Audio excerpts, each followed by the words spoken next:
Trump को लगिला tariff झटका राष्ट्रपति आर्थिक एजेंडा उपरे ब्रेक लगाइले अमेरिका सुप्रीम कोर्ट विदेशी सामग्री उपरे टारिफ को बेआईन कहवा सह रद्द कले सर्वोच्च अदालत। डोनाल्ड ट्रंप कहिले सुप्रीम कोर्ट को राय अत्यंत निराशाजनक।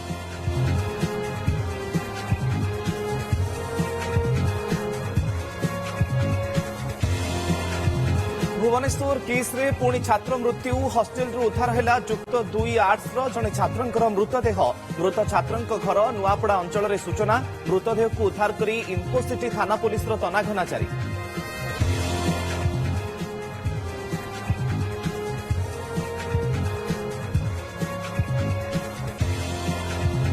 आज मैट्रिक परीक्षार द्वितीय दिन 3082 सेंटर में इंग्राजी परीक्षा देवे 5.5 लाख अधिक छात्र छात्री। सकाळ 9 परीक्षा एआई संपन्न सीसीटीवी नजर सेंटर प्रथम दिन में सरी मातृभाषा परीक्षा।